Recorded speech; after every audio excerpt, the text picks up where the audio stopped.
Hi, everyone. We are back and we are day one of the 6th annual She Is Me Global Conference. Thank you so much for joining us. We are so honored to welcome DeAnne Aussem. She is the founder and CEO of Thrive Well Partners. She is also one of our feature articles in the She Is Me magazine before the end of the year and a cover. So look out for her before January 1st. We're not quite sure what month we're doing that yet, but she's going to be there. So look out for her. DeAnne, thank you so much for being here. And take it away.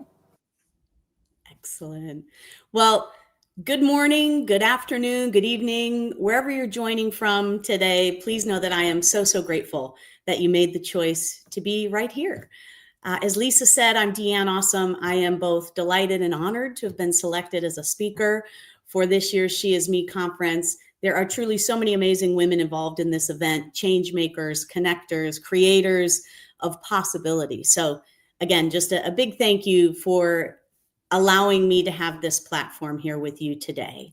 And today I'll be sharing a little bit more about my story, my journey that I've been on, some of the aha moments that I've realized along the way, and how I am trying to use that wisdom to help others today through the work that I am doing. So my hope is that you just maybe see one little nugget or take something that is useful for you from my story, given the time that you are spending here with me today.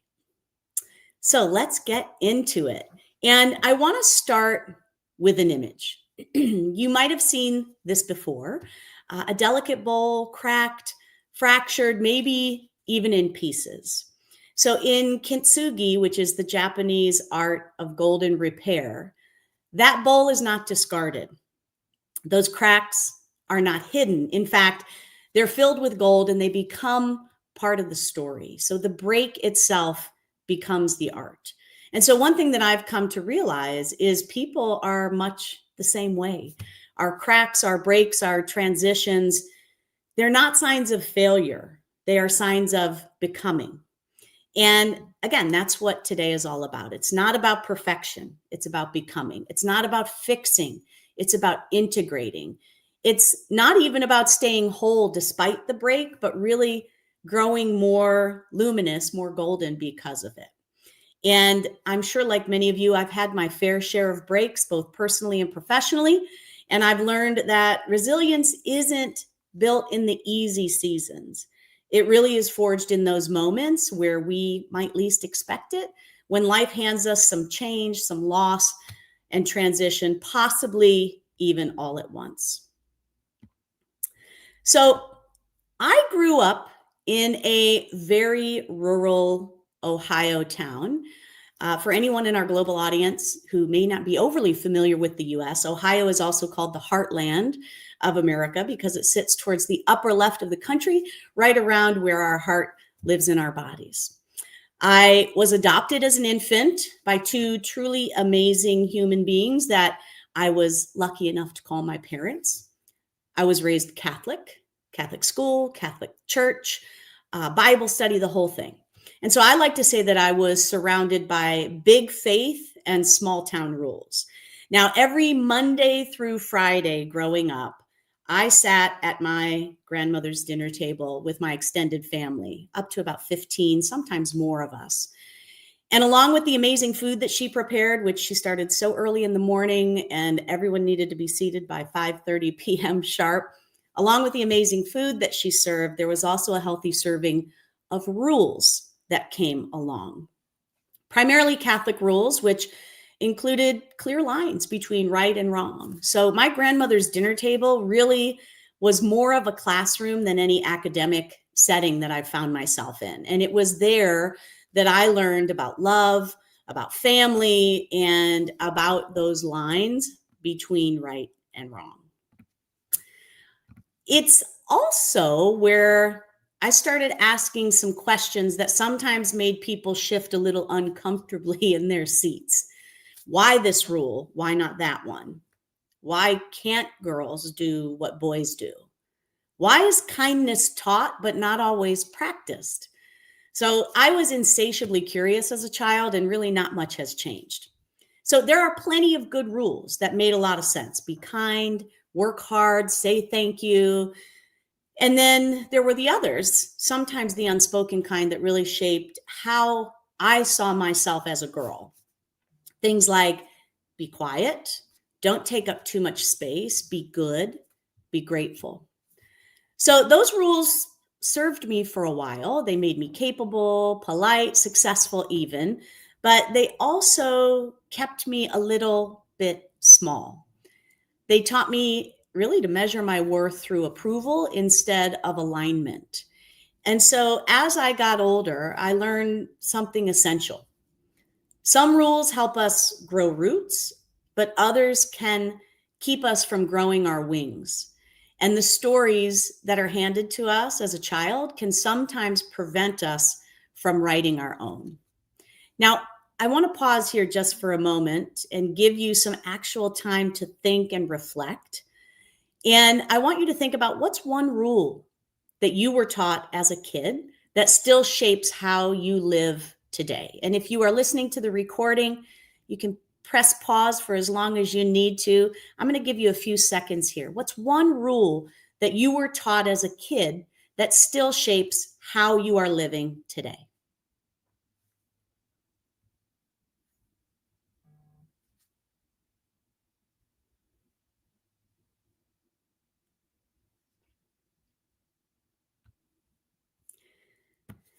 Now, growing up, I was the kid typically running around with muddy shoes, scraped up knees and elbows.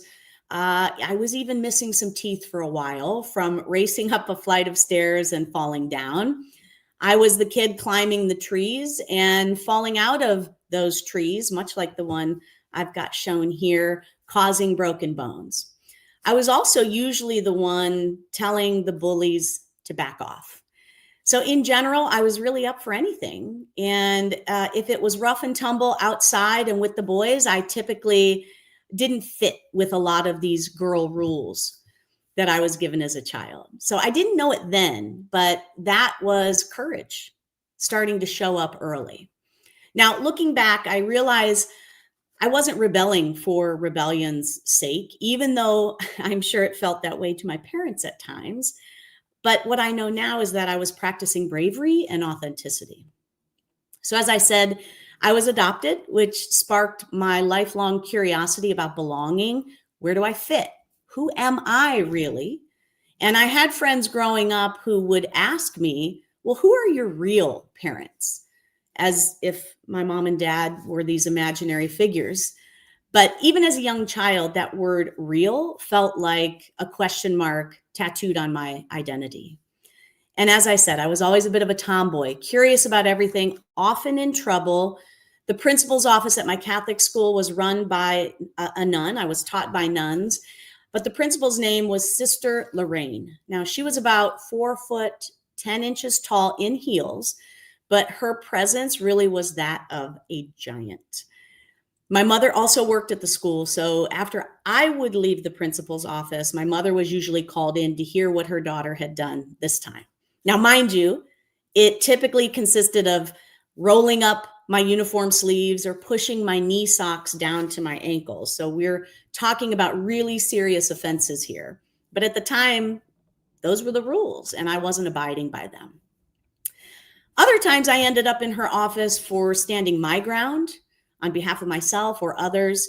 And I was never really afraid to stand up for what I felt was right in my gut. So I learned very early on, courage can sometimes mean being the only one who speaks up. So like most of us growing up, I tried to fit in.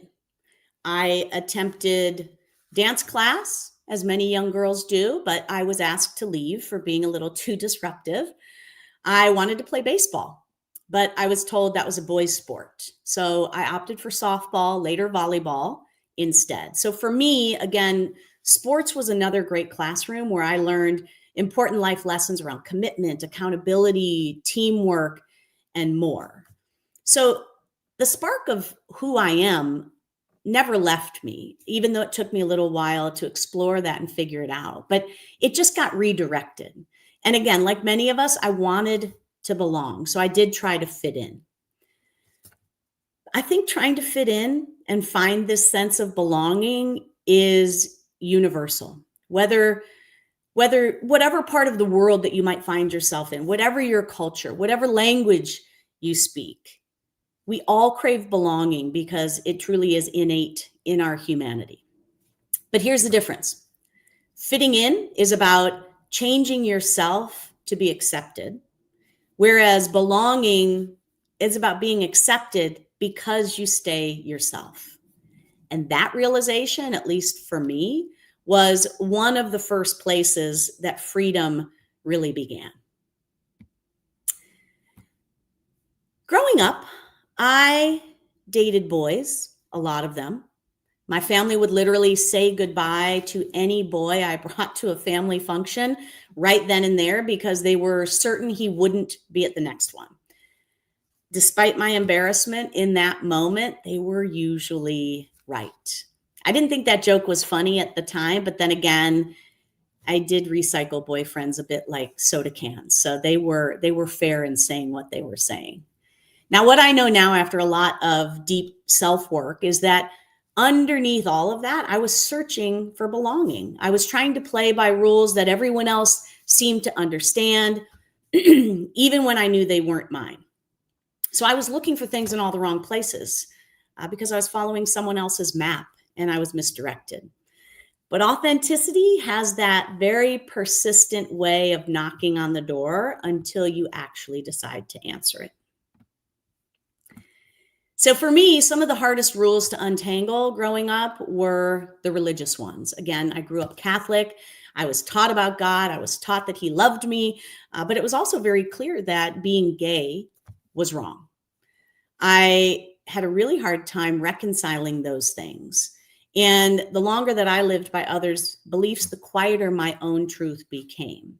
So I would sit in these wooden pews every Tuesday, Friday, and Sunday and wonder, how can I be both broken and loved at the same time? How can my existence be called a gift and a sin simultaneously?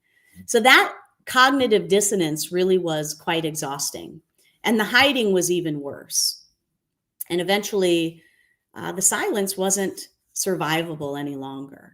So I want to pause again here and just invite you to reflect and jot this down if you have a pen and paper. If you're listening to the recording, go ahead and pause after the question. But I'd like you to think about where in your life have you followed someone else's rules, even when your heart knew better? When in your life have you followed someone else's rules, even when your heart knew better?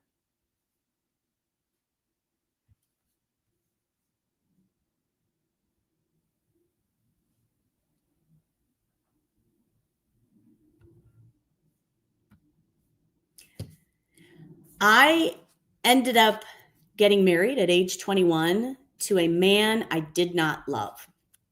I liked him enough. I figured I could grow to love him as much as he loved me.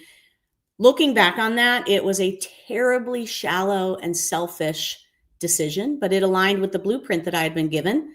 And it just felt like the next stop on the journey after I graduated college. So somehow we ended up staying together for nearly a decade. And that was probably because I traveled for work Monday through Friday, nearly that entire time. But then at age 31, while I was attending a global leadership development program, I met someone.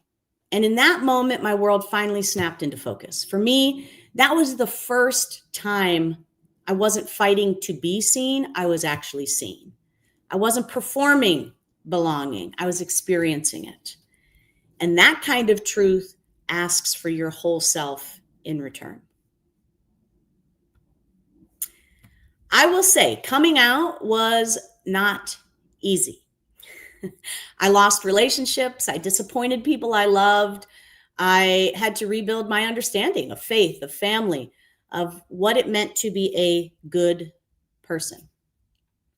But that courage to choose love, to come out, to choose my happiness and live my authentic life, became my training ground for every single leap that came after that. You see, when you decide to break one big rule that has been keeping you small, you realize that rules really are just agreements, and agreements can be renegotiated. So meeting that person, who's now my wife, was one of my kintsugi moments. Breaking open so something truer and more beautiful could eventually emerge. And we built a life together, a family together. And honestly, in 31 years of my life at that point when we met, I had never imagined myself as a mom until that relationship. Not despite the rules that we broke, but because we were brave enough to break them. And that changed everything truly about how I started showing up in the world.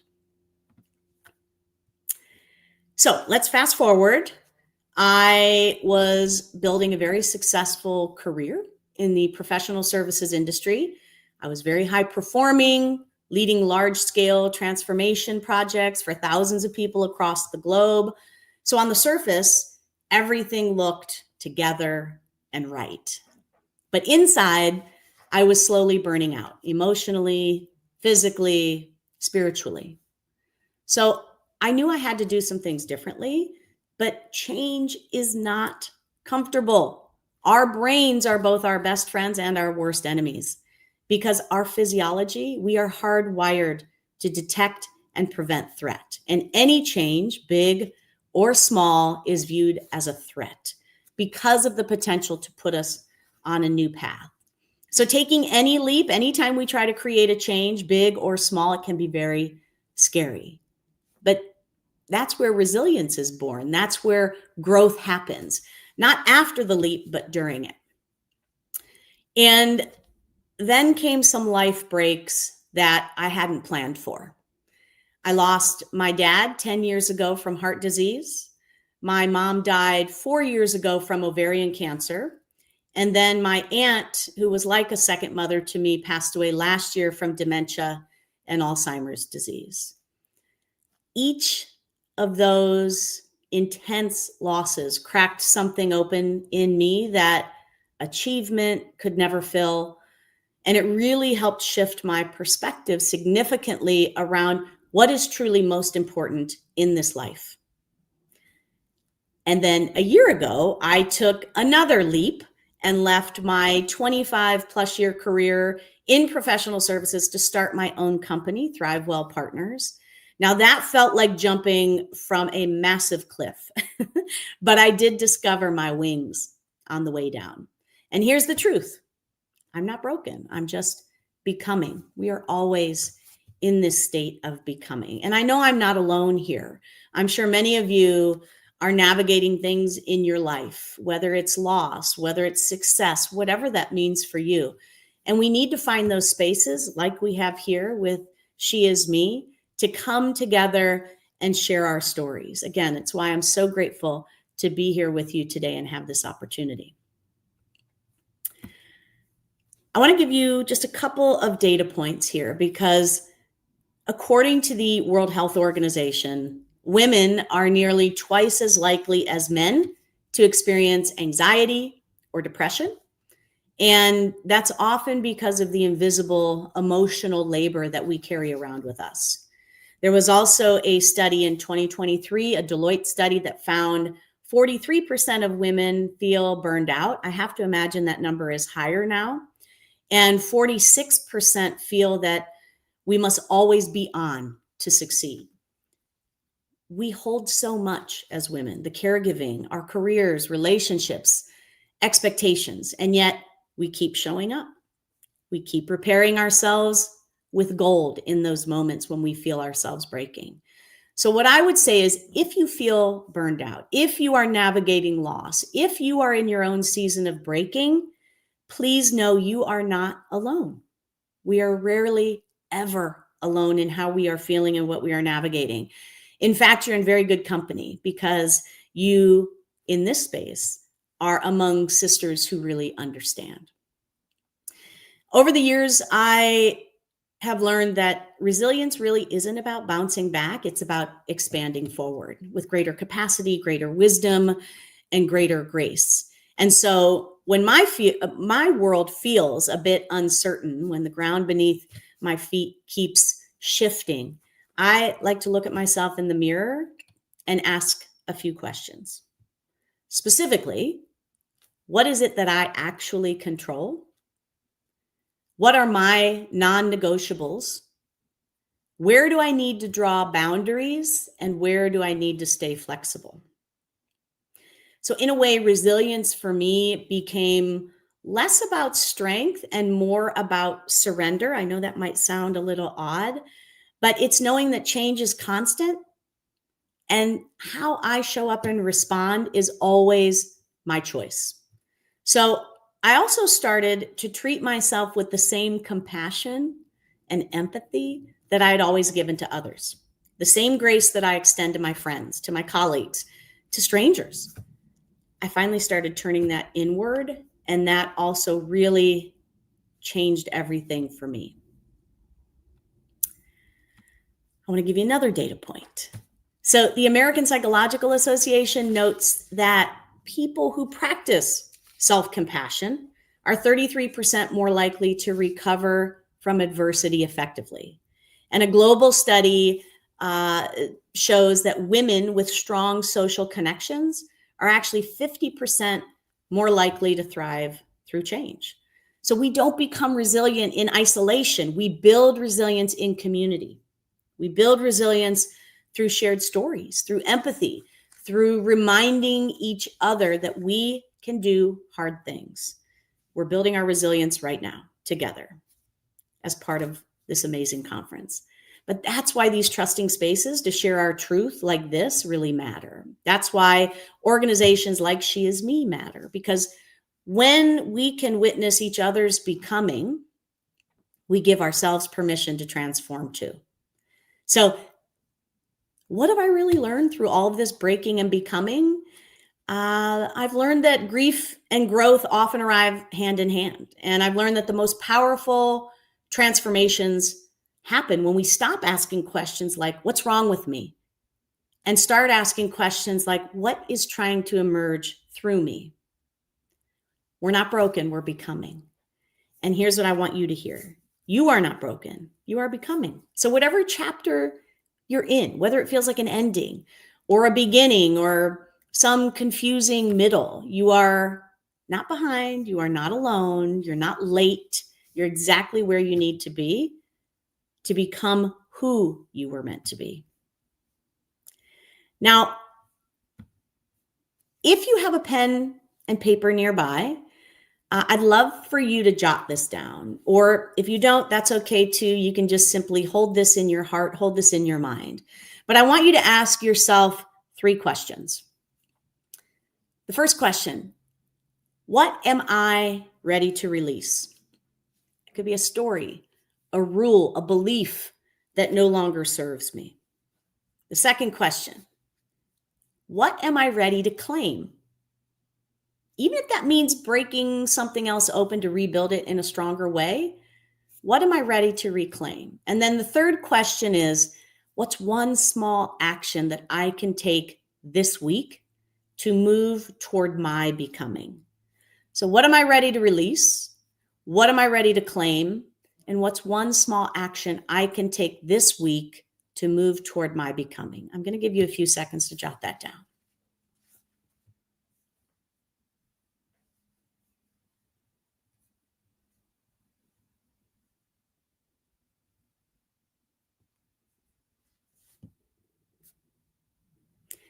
Here's another truth I want to mention. We are never just one thing. We are not one role. We are not one title. We are not one chapter. We are layered. We're complex. We're resilient. And like Kitsugi, the art isn't hiding in the cracks. It's honoring them as proof of how far we've come. So if you think about what's one rule that you've outgrown, maybe it's something like, I have to be strong all the time. Or I can't start over now. or I should have figured this out by now, or I'm too old, too tired, too far behind, whatever the narrative is that's running on loop in your mind. Let's rewrite that. Let's rewrite that together, in fact. So again, take another moment and think about what would you write instead? We need to reframe and use more of that positive mindset, because one thing I always say is we always find what we're looking for. If we look for the positive, we'll find the positive. If we look for the negative, we'll find the negative. So as you think about rewriting a rule that you've outgrown, maybe a reframe on some that I just offered to you are things like, I can be strong and ask for help. It's never too late to begin again, or I'm learning at exactly the right pace, or my timeline is my own, not anybody else's, and not up for comparison. So your story truly is yours to write, and then rewrite, and then rewrite again if you need to. So the most powerful rule I think that I ever broke was the one that said I couldn't be truly myself. That I had to choose between being authentic and being accepted, between being true and being loved, between being me and being successful. Those were false choices. And by the way, authenticity is not about being perfect. It's about being aligned. Success is not about being perfect. It can actually be pretty messy, yet pretty darn beautiful, painting our own individual portraits of success, because it is about being aligned in a way that feels right for us. And that alignment really starts when we stop living someone else's version of right and start honoring our own. So to do that, we have to check in with ourselves. We have to ask, is what I'm doing on the outside matching what I am feeling on the inside? And when those two things sync up, even if it's messy, even if it's imperfect, which it will be, that's where you will find your power. So we build resilience, as I've mentioned throughout, not alone, but together and in community, in sisterhood, in truth. So when you show up authentically, by the way, you give other women permission to do the same. Your courage is contagious in a good way. And your becoming, your own becoming, becomes an invitation for others in their journey as well. So my work today through ThriveWell Partners is about more than finding balance. Balance is actually a term I quite dislike, because it assumes that life is like this perfectly level scale and everything is even all the time. We know that is not true. Everything is up and down. So for me, it's more about integration or harmony. I help leaders, teams, organizations harmonize, integrate how they live, how they lead, and how they work so that they can thrive, not just survive. How I do that really is through executive and leadership coaching, facilitated workshops, retreats, keynote talks, panel discussions, and really what my goal and hope to do there is to create these spaces for real conversation, spaces where people can reconnect with purpose. They can tackle burnout and disengagement and build resilience, where they can shift their mindsets again from striving or surviving to very sustainable thriving. So everything I do, I try to blend science and soul, evidence-based tools from things like positive psychology, mindfulness, leadership development, and I blend that with real world experience, helping people who are navigating transition and transformation. Why do I do this? Because once I discovered what it truly felt like to live and lead in alignment, I couldn't unknow it. And I also couldn't keep it to myself. So when you rewrite your rules, remember, you are giving permission for others to do the same. Your story might just become part of someone else's survival guide. Your breaking becomes someone else's breakthrough. And the courage that you show, resting when you need it, setting a boundary when you need it, choosing yourself when you need it. By the way, self-care is not selfish. When we do these things and we decide to begin again in some large or small way, this sends a ripple of possibility truly far beyond what you can see. And that is the power of thriving well. Let's talk about success. Success is not a title. It's not somebody else's definition. It is a truth. It's your truth.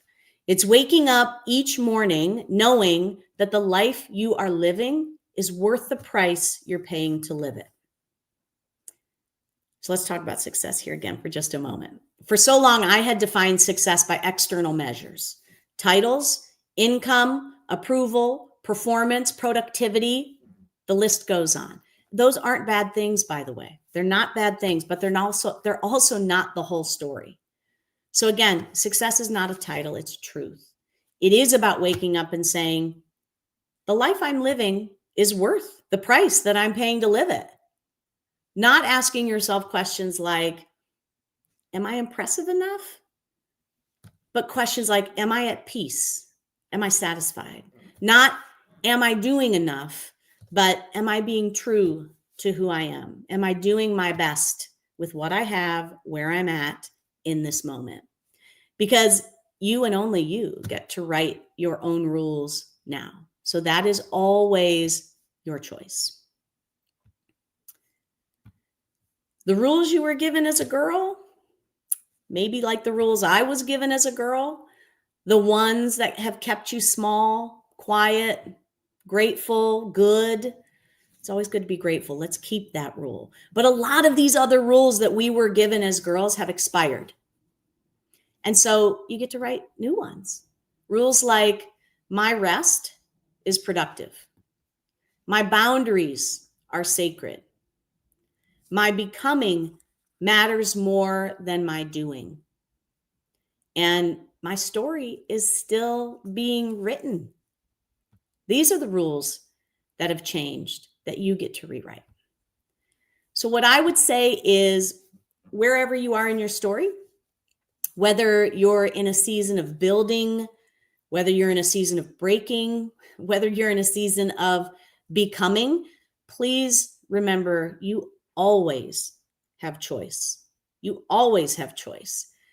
You can choose grace over guilt. You can choose rest over rushing. You can choose yourself. Again, not as an act of selfishness, but as an act of strength. There is a reason when we are on that airplane and the emergency briefing comes on, we are told to put our oxygen mask on ourselves before helping others. Self-care is not selfish. The life you're living, is it worth the price that you're paying to live it? And if your answer to that question is not yet, then today is your invitation to begin again. Because again, we're not defined by what broke us or what's cracked us or what is cracking us, but we choose to build from the pieces. That's what can help define us and who we are and our truth and our success. Because again, when we stand firmly in our choice, when we lead, love, live with intention, we don't just become whole, we actually become golden. So here is the most important rule that I would like you to remember from today, and that is to be you. Remember, through everything, there truly is only one you. Please embrace your authenticity. Please celebrate your gifts. Please share those gifts freely with the world, because there is only one you, and you are enough. So I would like to just say a big thank you. Thank you for being part of this conversation. Thank you for showing up today. I know time is precious and you made a choice to be here, sharing your time with me. I don't take that for granted. So thank you. Thank you for choosing to become again and again and again. And thank you again to Lisa, everyone at She Is Me, for creating this space where we can do this sacred work together. I would absolutely love to reconnect and to reconnect with some of you, to connect for the first time, maybe with many of you. So I am just leaving some contact details for myself up here. And again, thank you for your time, your energy, your attention today. And Lisa, if you're there, I'll go back to you.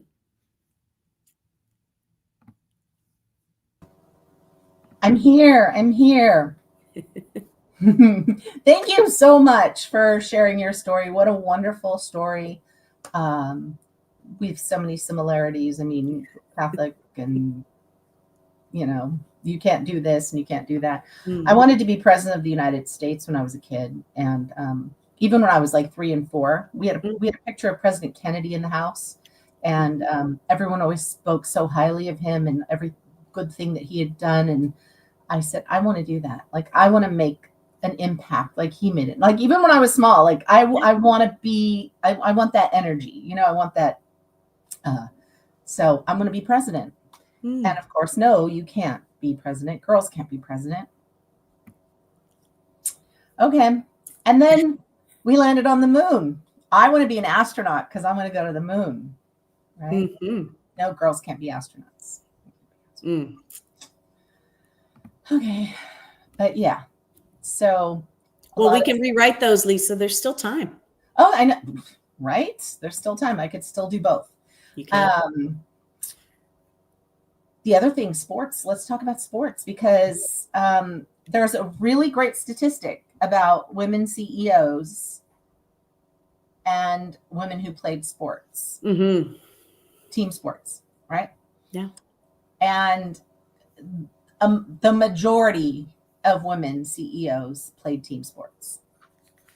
And I did. I played team sports till I was in my 40s. So there really is something along with my grandmother's dinner table, as I said, sports gave me so many life lessons, right? How to handle conflict, how to be courageous, how to be there for others, how to lose, how to fail. How to fail, how to lose with grace, how to work in a team. And that is something that so many people, as you go through corporate life, don't get, right? How to work in a team and how I had a really great team years ago. I worked for a big financial services corporation, but the team that I worked with for a good 6 or 7 years, everybody knew their role. Everybody knew what needed to happen when. We'd sort of stand in the hall and, our boss would say, we need this done. And everyone just kind of dispersed and did their part because we knew our role. He trusted us and, things just worked.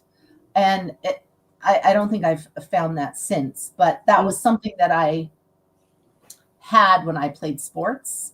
You knew your role, you knew your part was, you depended on that other person to perform their role. They knew it, you just kind of knew what was happening and when was happening. So that, I think, is something that we need to strive to achieve in so many systems and processes that we have. Agree. Yeah, it was amazing. Agree. And women lifting women, as the tagline is, we are always stronger together when we work together and lift each other up as we are all rising. So absolutely. And that is something that we've been taught, is to compete with each other and to put each other down and to not support each other, which we're changing that narrative in She Is Me and so many other places. But we cannot survive on our own. We have to have each other. We have to depend on each other. And we're stronger together, as we say. This year was our theme, Stronger Together. So remember that. Remember to ask for help, and remember that we're all here to help you, especially in this community. We want to see you succeed. We want to lift you up. We want you to rise up and be the best version of yourself that you can be. So, DeAnne, thank you so much for your talk. It was very inspirational, and we can't wait to see you on the She Is Me cover And I know we'll see you again soon.